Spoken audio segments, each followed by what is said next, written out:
So നമ്മൾ ഇന്നത്തെ topic AS2 എല്ലാ ഇല്ലുസ്ട്രേഷൻസ് സെനറിയോ ബേസ്ഡ് ക്വസ്റ്റ്യൻസ് വർക്കൗട്ട് ചെയ്യുന്നതാണ്. ഇറ്റ്സ് ഫുള്ളി എക്സാം ഓറിയൻറ്റഡ് ആണ്. ഓക്കെ, എല്ലാവരും കോൺസെപ്റ്റ് പഠിച്ചിട്ടുണ്ടാവുന്ന ബിലീവിലാണ് ഞാൻ ഈ ക്വസ്റ്റ്യൻസ് എല്ലാം വർക്കൗട്ട് ചെയ്യാൻ പോകുന്നത്. Okay, clear? Okay, we will start the first question. Illustration 1. The company deals in 3 products A, B and C which are neither similar nor interchangeable. At the time of closing of his account for the year 2011-12, the historical cost and net realizable value of the items of closing stock are determined as follows. Item A, historical cost 40, NRV 28. Item B, cost 32, NRV 32. C, 16, 24, NRV. Okay. Question is, what will be the value of closing stock? Closing stock in the value എന്താണെന്നാണ് ചോദിക്കുന്നത്. Okay, closing സ്റ്റോക്കിൻ്റെ value കോസ്റ്റിൽ തന്നിട്ടുണ്ട്, NRVയിൽ തന്നിട്ടുണ്ട്. So നമുക്കറിയാം as per AS2 inventory should be measured at cost of NRV whichever is lower and the comparison of the cost and the NRV the items of inventories are to be valued on item by item basis and not on global basis if they are distinct in nature. അത് രണ്ടും ആ inventories ഇപ്പോൾ ABC എന്ന കാറ്റഗറിയുള്ള inventories രണ്ടും ഒരേപോലത്തെ അല്ല, similar അല്ലെങ്കിൽ അത് ഗ്ലോബൽ ബേസിസ് അല്ല. എന്ന് വെച്ചാൽ ഗ്ലോബൽ ബേസിസ് മീൻസ് മൊത്തത്തിലല്ല ചെയ്യേണ്ടത്, അത് ഐറ്റം ബൈ ഐറ്റം ബേസിലാണ് cost items of inventories value ചെയ്യുന്നത്. So, as per AS2, inventory should be measured at cost to NR whichever is lower. Items of inventories are to be valued on item by item basis and not on global basis if they are distinct in nature. അത് ഒരേപോലത്തെ അല്ല, വ്യത്യസ്തമുണ്ടെങ്കിൽ അത് global ബേസിലല്ല ചെയ്യേണ്ടത്, എന്ത് ബേസിലായിരിക്കണം? Item by item ബേസിലായിരിക്കും ചെയ്യണം. ഈ നോട്ട്സൊക്കെ answer ചെയ്യുമ്പോൾ തന്നെ എഴുതണം. ഇതെല്ലാം പാരയാണ് ആസ് പെർ AS2. ഇതെല്ലാം പ്രൊവിഷൻ AS2യുടെ പ്രൊവിഷനിൽ വരുന്ന കാര്യങ്ങളാണ് ഇതൊക്കെ. ഓക്കെ, സോ എന്നിട്ട് വേണം നമ്മൾ ആൻസർ ചെയ്താൽ. So answer cost of NRV. Item A rupees lakhs ആണ്, 40 and 20 whichever is lower 28. So 28, 32 cost of NRV, then 32 രണ്ടും ഈക്വൽ ആണ്. Then 16, 24, 16. So value of closing stock 28 plus 32 plus 16, that is 76 lakhs. Okay, clear? Then illustration 2. X company limited purchase goods at the cost of 40 lakhs. Cost എത്രയാണ്? Cost 40 lakhs in October 2011. Till March 2012, 75% of stock were sold and the company wants to disclose closing stock at 10 lakhs. എന്ന് വെച്ചാൽ 75% sold ആയി, balance 25%. 40 lakhsൻ്റെ 25 എന്ന് പറയുന്നത് എത്രയാണ്? 10 lakhs ആണ്. അതാണ് ഇവിടെ ക്ലോസിംഗ് സ്റ്റോക്ക് 10 lakhs എന്ന് പറയുന്നത്. The expected sales value is 11 lakhs and commission at 10% of sales is payable to the agent. Advise, what is the correct closing stock is to be disclose. So as per AS2 inventory should be valued at cost NR whichever is lower. The cost equal to 10 lakhs വന്നു.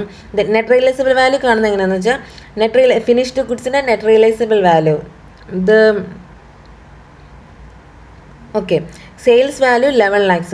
So 11 lakhs minus 11 lakhsൻ്റെ 10%. So നമുക്ക് എന്ത് കിട്ടും? NRV കിട്ടും. So അങ്ങനെ NRV നമുക്ക് എത്ര വരും? 11 lakhs. So 9,90,000 കിട്ടും. Okay, so cost 10 lakhs, NRV 9,90,000. So whichever is lower? 9,90,000. So inventory should be valued at rupees 9,90,000. Okay, then next question. ഇത് കഴിഞ്ഞു.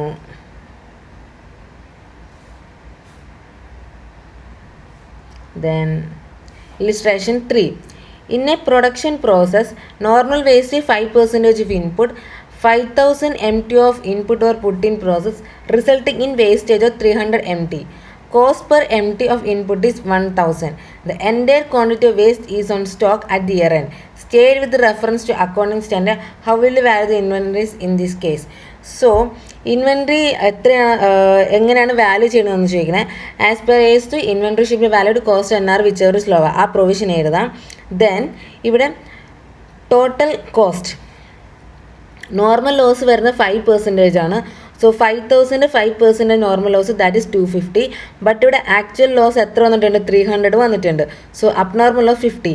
ഈ abnormal loss 50 will be written off to P and L and the normal losses will be included in cost of inventories at the year end. Okay, so cost per unit കാണുന്നത് 5,000 multiplied with 1,000, so 15 lakhs, then divided by 5,000 minus 250, that is normal loss deduct ചെയ്യണം. So 15 lakhs divide 4750, so 1052.63 per MT ആണ് cost per unit. So abnormal ലോസിൻ്റെ amount എന്ന് പറയുന്നത് 50 × 1052.62, that is written off to P and L and the normal loss will be include in determine the cost of inventory. So value of inventory എന്ന് പറയുന്നത് 5,000 ആണ് നമുക്കുള്ളത്. Then wastage 300 വന്ന്, so balance എത്രയുണ്ട്? 4,700 ഉണ്ട്. ദെൻ ഇവിടെ ഒന്നും കൂടി എഴുതണം. ഇവിടെ കോസ്റ്റ്, ഇപ്പോൾ വാല്യൂ ഓഫ് ഇൻവെൻട്രി കാണുമ്പോൾ cost or NRV whichever is lower എന്നല്ലേ. ഇവിടെ കോസ്റ്റ് നമ്മൾ 1052.63 ആയിട്ട് എടുത്ത് NRV നമ്മൾ അസ്യൂം ചെയ്യണം ഇറ്റ് ഈസ് മോർ ദാൻ കോസ്റ്റിനേക്കാളും NRV അതുകൊണ്ട്. സോ നമ്മൾ NRV കൺസിഡർ ചെയ്യത്തില്ല, കോസ്റ്റ് ആയിരിക്കും കൺസിഡർ ചെയ്യുക. സോ അങ്ങനെയാണ് 4,94,7,361 നമുക്ക് ആൻസർ വന്നത്. ക്ലിയർ? Illustration 3 കഴിഞ്ഞു. Then next illustration 4. You are required to value the inventory per kg finished goods consisting of material cost 200, direct labor 40, direct variable over 20. Fixed production charges for the year on normal working capacity of 2 lakhs is 20 lakhs. 4,000 kg finished goods are in stock at the year end. So finished ഗുഡ്സിൻ്റെ value of inventories ആണ് കാണാൻ ചോദിക്കുന്നത്. So raw material consumed 200, direct labour 40, variable over 20, then fixed ഓവർഹെഡും finished ഗുഡ്സിൽ add ചെയ്യണം. So fixed overhead എങ്ങനെയാണ്? 20 lakhs ആണ് ഇവിടെ fixed overhead. Fixed overhead per unit കാണുന്നത് എങ്ങനെയാണെന്ന് വെച്ചാൽ total fixed overhead divided by normal production or actual production whichever is higher. Normal production ആണോ ആക്ച്വൽ പ്രൊഡക്ഷൻ ആണോ ഹയർ, അതാണ് അവിടെ ഡിനോമിനേറ്ററായിട്ട് എടുക്കേണ്ടത്. സോ ഇവിടെ നമുക്ക് ആക്ച്വൽ പ്രൊഡക്ഷൻ തന്നിട്ടില്ല. സോ ആക്ച്വൽ പ്രൊഡക്ഷനും നോർമൽ പ്രൊഡക്ഷൻ 2 lakh ആയിട്ട് നമ്മൾ അസ്യൂം ചെയ്യുകയാണ്. So 20 lakhs divide by 2 lakhs that is 10 rupees per unit. So total cost equal 270. So cost 270, NRV നമുക്ക് തന്നിട്ടില്ല. So assumed that it is NRV is more than cost. So whichever is lower അല്ല 270 എടുത്തു. 270 multiplied with 4,000 kg finished goods are in stock. Year എൻഡിൽ 4,000 kg finished goods ആണ് ഉള്ളത്. So 10,80,000 value ഉള്ള വരും. ഒരു റുപ്പീസ് ഇടണേ. Okay, so illustration 2 is completed. Then next scenario based question ആണ്. ഇത് നമ്മൾ നേരത്തെ വേസ്റ്റേജിന് ക്വസ്റ്റ്യൻ ചെയ്ത മാതിരി തന്നെ. Capital Cable Limited has a normal wastage of 4% in the production process. During the year 2011-12, the company used 12,000 MT raw material costing ₹150 per MT. At the end of the year, 630 MT wastage was in stock. The accountant wants to know how this wastage is to be treated in the books. Explain the context of AS to revise the treatment of normal loss and abnormal loss and also find out the amount of abnormal loss if any. So first one, 630 MT loss ഉണ്ട്. അതിൽ 12,000 multiply ചെയ്ത് 4% ചെയ്യുമ്പോൾ 480 MT normal ലോസും കിട്ടും. Then 630 - 480 ചെയ്യുമ്പോൾ 150 abnormal ലോസും കിട്ടും. So then cost per unit കണ്ടുപിടിക്കണം. Cost per unit total cost minus scrap value divide by total units minus normal loss. So ഇവിടെ ടോട്ടൽ കോസ്റ്റ് 18 lakhs വന്നത് എങ്ങനെയാണെന്ന് വെച്ചാൽ നമുക്ക് 12,000 MT റോ മെറ്റീരിയൽ ഉണ്ട്, അതിൻ്റെ കോസ്റ്റ് 150 ആണ്. So 12,000 multiplied with 150 18 lakhs. Scrap value ഒന്നും വരുന്നില്ല. So divide by 12,000. Normal loss 480 നമ്മളോട് ഫൈൻഡ് ഔട്ട് ചെയ്തിട്ടുണ്ട്. So cost per unit 156.25 per unit. So അതേ multiplied with 150 abnormal loss കിട്ടുമ്പോൾ 150 MT multiply 156.255. So 23,437.50 written off to P and. Clear? Okay. Then ഇവിടെ നമുക്ക് value of inventory കാണണമെങ്കിൽ cost of NR whichever is lower. 156.25 cost ആയിട്ട് NRV തന്നിട്ടില്ല. So assumed that NRV is more than cost. So it is valued at 156.25. So value of inventory അതിൽ 630 wastage വന്നിട്ടുണ്ട്. So 630 കഴിഞ്ഞ് balance വരുന്ന amount multiplied with 156.25. So 17,76,565.5 value of inventory കിട്ടും. Clear? Okay. Then next question.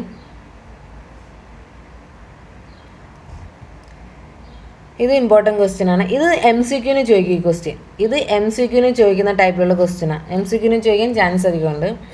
Then ഇതിൽ വരും compulsory question 1 വരുന്ന chance ആണ്. അതിൽ ചോദിക്കാനുള്ള ക്വസ്റ്റ്യൻ ആണ്. MCQ ചോദിക്കാൻ സാധ്യതയില്ല. ഇത് കമ്പൽസറി ക്വസ്റ്റ്യൻ 1 ചോദിക്കും. അല്ലെങ്കിൽ ലാസ്റ്റ് ക്വസ്റ്റ്യൻ 6 ചോദിക്കും. ക്വസ്റ്റ്യൻ 1 അല്ലെങ്കിൽ ക്വസ്റ്റ്യൻ 6 ഇത് ചോദിക്കാൻ മാക്സിമം സാധ്യത 5 മാർക്സിനോ 4 മാർക്സിനോ. Okay. Mr. Mehul gives the following information relating to items forming part of inventory as on 31st March 2011. His factory produces product X using raw material A. Okay, product X ഉണ്ടാക്കാൻ raw material A ആണ് ഉപയോഗിക്കുന്നത്. Okay. First one 600 units of raw material A purchased at ₹120. Replacement cost of raw material A as on 31st March 2011 90 per unit. Okay, second 500 units of partly finished goods is the process of producing X and it cost incurred till date ₹260 per unit. These units can be finished next year by incurring additional cost of ₹60 per unit. Okay, 1500 units of finished product X and a total cost incurred ₹320 per unit. Expected selling price of product X is 300 per unit. Determine how each item of inventory will be valued as on 31st March 2011. Also calculate the value of total inventory as on 31st March 2011. Okay. So ഇവിടെ raw material ആണ്, ഇവിടെ work in progress ആണ്, ഇവിടെ finished goods ആണ്. ഓരോന്നിനും closing stock നമുക്ക് കണ്ടുപിടിക്കാം. As per AS2 എന്താ നമ്മൾ പ്രൊവിഷൻ ചെയ്തിട്ടുണ്ട്? Inventory should be valued at cost NR whichever is lower. So നമ്മൾ ഓരോന്നും കണ്ടുപിടിക്കണം. So raw materials cost of NRV whichever is lower ആണ്. ഇവിടെ ഒരു പ്രൊവിഷൻ എന്തെന്ന് പറയുന്നത്, if finished goods are valued at cost then the raw material should be valued at cost. Finished goods കോസ്റ്റിലാണ് value ചെയ്യണമെങ്കിൽ റോ മെറ്റീരിയൽ കോസ്റ്റിൽ തന്നെ value ചെയ്യാം. If the finished goods is valued at NRV then the raw material should be valued at cost NR whichever is lower. ആ ഒരു provision ഇവിടെ വരുന്നുണ്ട്. Okay. അപ്പോൾ ഫസ്റ്റ് നമ്മൾ എന്ത് ചെയ്യണം? ഫിനിഷ്ഡ് ഗുഡ്സിൻ്റെ കണ്ടുപിടിക്കുക. ഇത് എഴുതിയിട്ട് കുറച്ച് സ്പേസ് വിട്ടിട്ട് ഫിനിഷ്ഡ് ഗുഡ്സ് ചെയ്താൽ cost of NR whichever is lower. ഇവിടെ ഫിനിഷ്ഡ് ഗുഡ്സിൻ്റെ കോസ്റ്റ് എന്ന് പറയുന്നത് 1500 of finished goods, total cost 320 ആണ്. So expected selling price 300. So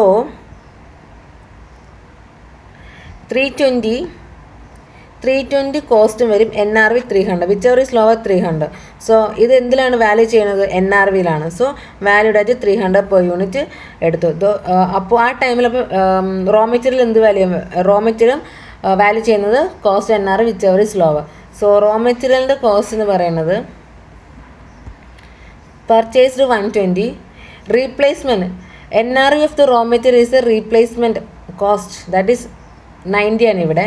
so NRV 90, cost 120. So 120 90 which is lower 90. So it is valued at 90. Then WIP ചെയ്യാൻ നേരത്ത് WIPയിൽ cost NR which is lower. NRV എന്ന് പറയുന്നത് NRV finished goods minus expected cost of completion of WIP to finished goods. Okay. So ഇവിടെ cost എന്ന് പറയുന്നത് 260 ആണ്. Then these units can be finished next year by. So ഈ 60 എന്തിൽ നിന്ന് deduct ചെയ്യണം? അങ്ങനെ കോസ്റ്റ് 260 കിട്ടി. NRV working note 1 NRV of WIP എന്ന് പറയുന്നത് expected selling price minus estimated selling expenses minus further cost of completion. So estimated selling price എന്ന് പറഞ്ഞാൽ 300 ആണ്, മൈനസ് എസ്റ്റിമേറ്റഡ് സെല്ലിംഗ് എക്സ്പെൻസസ് ഒന്നുമില്ല. That is it is NRV of finished goods minus 60 expected cost of completion. That is cost of completion 60 വരും. So 240 ആണ് NRV വരിക. So 240 whichever is lower 240. So it is valued at 240. Okay. Then total value of total inventory as on 31st March 2011. Raw material 90 into 600 54,000. 90 into 600 90 നമ്മളിവിടെ value ചെയ്തത് 90ലാണ് value ചെയ്യുക. Then units ഇവിടെ എത്രയുണ്ട്? Raw മെറ്റീരിയലിന് 600 ഉണ്ട്, WIPക്ക് 500 ഉണ്ട്, ഫിനിഷ്ഡ് ഗുഡ്സിന് 1500. ദെൻ നമ്മൾ കണ്ടുപിടിച്ച വാല്യൂ ചെയ്ത എമൗണ്ട് വെച്ച് തന്നെ മൾട്ടിപ്ലൈ ചെയ്യുക. Raw material 90 into 600 54,000, work in progress 240 into 500 1,20,000, finished goods 1,500 multiplied with 300 4,50,000. So total 6,24,000. Okay, clear. So next question ഇതേപോലെ തന്നെ WIP based question ആണ്. On 31st March 2011, a business firm finds that cost of a partly finished units on that date is 530. So cost എന്ന് പറയുന്നത് എന്താണ്? Cost is 530. Then the units can be finished in 2011-12 by an additional expenditure 310 additional expenditure. The finished unit can be sold for 750. NRV എന്ന് പറയുന്നത് expected selling price 750 ഉണ്ട്. Then brokerage 4% ഉണ്ട്. Okay. The firm seeks to advise regarding the amount at which the unfinished units should be valued as at 31st March 2011 for preparation of final accounts. Assume that the parallel finished unit cannot be sold in semi-finished form and its NRV 0 without processing it further. So, answer ചെയ്തേണ്ടത് എങ്ങനെയാണെന്ന് വെച്ചാൽ, as per AS2 inventory should be valued at cost of NRV whichever is lower. അങ്ങനെ എഴുതിയാൽ മതി. Value of പാരലി finished goods എഴുതേണ്ട, inventory should be valued at cost of NRV whichever is lower എന്ന് എഴുതാം. പ്രൊവിഷൻ എഴുതാം. കോസ്റ്റ് 530 നമുക്കറിയാം, ഇവിടെ കോസ്റ്റ് 530 ഉണ്ട്. ദെൻ NRV വർക്കിനോട് നമ്മൾ കണ്ടുപിടിക്കണം. NRV എന്ന് വെച്ചാൽ expected selling prices minus estimated selling expense, that is NRV of finished goods minus further completion cost. So 750 minus brokerage 750ൻ്റെ മേലെയാണ്. So 750 into 14% minus 310 further completion cost. So 410 NRV കിട്ടി. So 410 whichever is lower 410. So it is valued at NRV of 410. നമുക്ക് value of inventory കാണാൻ ചോദിച്ചിട്ടില്ല, എത്രയിലാണ് value ചെയ്യാമെന്ന് മാത്രമേ question ഉള്ളൂ. Okay. Next 9th. It is important because ഇത് newly added ആയിട്ടുള്ളൊരു question ആണ്. സ്റ്റഡി മെറ്റീരിയൽ റെഡി ചെയ്യാം നമുക്ക്. Alpha Limited sells flavoured milk to customers. Some of the customers consume the milk in the shop run by the Alpha Limited. While leaving the shop, the consumers leave the empty bottles in the shop and the company takes possession of these empty bottles. The company has laid on a detailed internal record procedure for accounting for the empty bottles, which are sold by the company by calling for tenders. Keeping this in view, decide whether the inventory of empty bottle is an asset of the company. ഇതൊരു question ആണ്. Assets ആണോ എന്ന് ചോദിക്കും. If so, whether the inventory of empty bottles existing as on the date of balance sheet is to be considered as inventories of the company and valued as per AS2 or to be treated as scrap and shown a realizable value with the corresponding credit to other income. ഇതെന്താ question എന്ന് വെച്ചാൽ, alpha limited ഒരു company milk കസ്റ്റമേഴ്സിന് കൊടുക്കുകയാണ്. So അങ്ങനെ ഒരു ഷോപ്പാണ് alpha limited run ചെയ്യുന്നത്. കസ്റ്റമേഴ്സിന് മിൽക്ക് കൊടുക്കുന്നതാണ്. സോ ഈ കസ്റ്റമേഴ്സ് മിൽക്ക് കുടിച്ചിട്ട് ആ എംപ്റ്റി ബോട്ടിൽസ് ആ കമ്പനിയുടെ അവിടെ തന്നെ, ആ ഷോപ്പിൻ്റെ നിയർ ബൈ തന്നെ ഉപേക്ഷിച്ചിട്ട് പോകും. പക്ഷേ ഈ ആൽഫ ലിമിറ്റഡ് എന്താ ചെയ്യുന്നത് വെച്ചാൽ, ആൽഫ ലിമിറ്റഡ് ഈ കുപ്പിയല്ല, ഈ എംപ്റ്റി ബോട്ടിൽസ് എല്ലാം കൂട്ടി വെച്ച് അക്കൗണ്ടിങ് റെക്കോർഡ് ഉണ്ടാക്കും. അക്കൗണ്ടിങ് റെക്കോർഡിൽ ഇത് ഇൻവെൻ്ററി ആയിട്ട് കൺസിഡർ ചെയ്യുന്നുണ്ടോ ഇല്ലയോ നമുക്ക് ക്വസ്റ്റ്യൻ ആണ്. സോ ഇവരെന്താ ചെയ്യുന്നത് വെച്ചാൽ, അവിടെ ആ കസ്റ്റമേഴ്സ് ഉപേക്ഷിക്കുന്ന എംപ്റ്റി ബോട്ടിൽസിന് അക്കൗണ്ടിങ് ചെയ്യുകയും അക്കൗണ്ടിങ് റെക്കഗ്നൈസ് ചെയ്യുകയും പിന്നീട് ടെൻഡർ വിളിച്ച് ആ എംപ്റ്റി ബോട്ടിൽസ് എന്ത് ചെയ്യും, സെയിൽ ചെയ്യുകയും ചെയ്യുന്നു. സോ ഇങ്ങനെ അക്കൗണ്ട് ചെയ്ത് ഇങ്ങനെ ഉപേക്ഷിച്ച് അക്കൗണ്ട് ചെയ്യുന്നുണ്ടല്ലോ, ഉപേക്ഷിച്ചിട്ട് നമ്മൾ അക്കൗണ്ട് ചെയ്യുന്നുണ്ടല്ലോ. സോ അത് കമ്പനിയുടെ അസറ്റ് ആണെന്നും ചോദിക്കുന്നുണ്ട്. അത് ബാലൻസ് ഷീറ്റിൽ ഇൻവെൻ്ററി ആയിട്ട് കാണിക്കും, സ്ക്രാപ്പായിട്ട് കാണിക്കുന്നതാണ് ക്വസ്റ്റ്യൻ. ഓക്കെ. സോ അത് question. As per framework on presentation and preparation of financial statements, tangible objects of intangible rights carrying future economic benefits, FEB എന്ന് വെച്ചാൽ future economic benefits owned by an enterprise are called asset. എന്ന് വെച്ചാൽ ഒരു tangible objects ആയാലും intangible rights ആയാലും അത് on ചെയ്യുന്ന, അത് സ്വന്തമായിട്ടുള്ള ആ എൻറ്റിറ്റിക്ക്, ആ കമ്പനിക്ക് ഫ്യൂച്ചർ എക്കണോമിക് ബെനിഫിറ്റ്സ്, ഈ ടാൻജിബിൾ ഒബ്ജക്ട്സ് അല്ലെങ്കിൽ ഇൻടാൻജിബിൾ റൈറ്റ്സ് മൂലം ഫ്യൂച്ചറിൽ എന്തെങ്കിലും ബെനിഫിറ്റ് ആ കമ്പനിക്ക് കിട്ടുന്നുണ്ടെങ്കിൽ മാത്രം അതെന്തായിരിക്കണം, അതെന്തായിരിക്കണം, അസറ്റ്സ് ആയിരിക്കണം. നമ്മൾ as per AS10 property plan and equipment പറയുന്നുണ്ട്, ഒന്ന് ഫ്യൂച്ചർ എക്കണോമിക് ബെനിഫിറ്റ്സ് കമ്പനിക്ക് കിട്ടണം, അല്ലെങ്കിൽ കോസ്റ്റ് ക്യാൻ ബി റിലയബിളി മെഷർഡ്. ഇത് രണ്ടും ഉണ്ടെങ്കിൽ മാത്രമാണ് അതൊരു അസറ്റായിട്ട് റെക്കഗ്നൈസ് ചെയ്യാൻ പറ്റത്തുള്ളൂ നമുക്ക് as per AS10. Okay. So ഇവിടെ as per framework on presentation preparation finance statements ഒരു ടാൻജിബിൾ ഒബ്ജക്ട്സോ അല്ലെങ്കിൽ ഇൻടാൻജിബിൾ റൈറ്റ്സ് ആയ കമ്പനിക്ക് ഫ്യൂച്ചർ എക്കണോമിക് ബെനിഫിറ്റ്സ് ഉണ്ടെങ്കിൽ, ഇത് ഇമ്പോർട്ടൻ്റ് ആണിത്. ഫ്യൂച്ചർ എക്കണോമിക് ബെനിഫിറ്റ്സ് ഉണ്ടെങ്കിൽ മാത്രമാണ് അത് ഒരു അസറ്റ്സ് ആയിട്ട് കൺസിഡർ ചെയ്യാൻ പറ്റത്തുള്ളൂ. So in the given case Alpha Limited solve the empty bottles by calling tenders. So ഇവിടെ ആ എംപ്റ്റി ബോട്ടിൽസ് എടുത്ത് വെക്കണമുണ്ട് ആ കമ്പനിക്ക് ഫ്യൂച്ചർ എക്കണോമിക് ബെനിഫിറ്റ്സ് ഉണ്ട്. കാരണം എന്താണെന്ന് വെച്ചാൽ ആൽഫ ലിമിറ്റഡ് ടെൻഡർ വിളിച്ച് അത് സെയിൽ ചെയ്യുന്നുണ്ട്. സോ അവിടെ എന്ത് വരുന്നുണ്ട്, ഫ്യൂച്ചർ എക്കണോമിക് ബെനിഫിറ്റ്സ്, നമുക്ക് ക്യാഷ് വരുന്നുണ്ട്. So future economic benefit accrued on it sale. So it is asset for the company. Okay. Empty bottles. Then second question, അത് ഇൻവെൻ്ററി ആയിട്ട് ബാലൻസ് ഷീറ്റ് കാണിക്കില്ലോ എന്നാണ്. സോ ഇൻവെൻറ്ററി ബാലൻസ് ഷീറ്റ് കാണിക്കണമെങ്കിൽ as per AS2 in valuation of inventories AS2 defines inventories as assets held for sale in the ordinary course of business. എന്ന് വെച്ചാൽ our day to day ചെയ്യുന്ന ആ ബിസിനസ്സിൽ sale ചെയ്യാൻ സാധിക്കണം. അതെന്നാണ് AS2 ഡിഫൈൻ ചെയ്യുന്നത് inventory എന്ന് പറയുന്നത്. So in the given case, Alpha Limited had detailed internal record procedure for the accounting for these empty bodies. എന്ന് വെച്ചാൽ ആ empty bodies റെക്കഗ്നൈസ് ചെയ്യുന്നുണ്ട്, അക്കൗണ്ടിങ് ബാലൻസ് ഷീറ്റിൽ റെക്കഗ്നൈസ് ചെയ്യുന്നുണ്ട്, P&L ബാലൻസ് ഷീറ്റ് റെക്കഗ്നൈസ് ഉണ്ടെന്നാണ് പറയുന്നത്. സോ അങ്ങനെ നോക്കുമ്പോൾ which duly signifies materiality. Materiality means അതിന് നമ്മൾ ആ വാല്യൂവിന് നമുക്ക് റെസ്പെക്റ്റ് അല്ല, ആ വാല്യൂ നമ്മൾ എന്താ റെക്കഗ്നൈസ് ചെയ്യുന്നുണ്ട്. ഇമ്മെറ്റീരിയൽ ആണെങ്കിൽ അത് ചെറിയ വാല്യൂ ആയിരിക്കും ആ കമ്പനിയെ ഡിപ്പെൻഡ് ചെയ്ത് നോക്കാൻ. എന്ന് വെച്ചാൽ കമ്പനിയായിട്ട് റിലേറ്റ് ചെയ്യുമ്പോൾ മെറ്റീരിയൽ ആണെങ്കിൽ കമ്പനിയായിട്ട് റിലേറ്റ് ചെയ്യുമ്പോൾ അതൊരു ബിഗ്ഗർ എമൗണ്ട് ആയിരിക്കും, ഇമ്മെറ്റീരിയൽ ആണെങ്കിൽ കമ്പനിയായിട്ട് റിലേറ്റ് ചെയ്യുമ്പോൾ അതൊരു സ്മോളർ എമൗണ്ട് ആയിരിക്കും, അത് ഇഗ്നോർ ചെയ്യുക. സോ ഇത് മെറ്റീരിയൽ ആയതുകൊണ്ട് തന്നെ കമ്പനി എന്ത് ചെയ്യുന്നുണ്ട്, ആ empty bottles അവിടെ റെക്കഗ്നൈസ് ചെയ്യുന്നുണ്ട്. So the inventory empty bottle shown balance sheet as inventory as per AS2. അതൊരിക്കലും it is not consider as a scrap. ഇത് ന്യൂലി ആഡഡ് ക്വസ്റ്റ്യൻ ആണ്, ഒന്ന് നോക്കി വെക്കുന്നത് നല്ലതായിരിക്കും, എപ്പോഴാണ് എക്സാമിന് ചോദിക്കുന്നത് പറയാൻ പറ്റില്ല. Okay, clear? Thank you. ഞാൻ പറയുന്നത് നിങ്ങൾക്ക് ക്ലിയർ ആവുന്നുണ്ടെങ്കിൽ ലൈക്ക് ചെയ്യുക, സബ്സ്ക്രൈബ് ചെയ്യുക, ഷെയർ ചെയ്യുക. Thank you.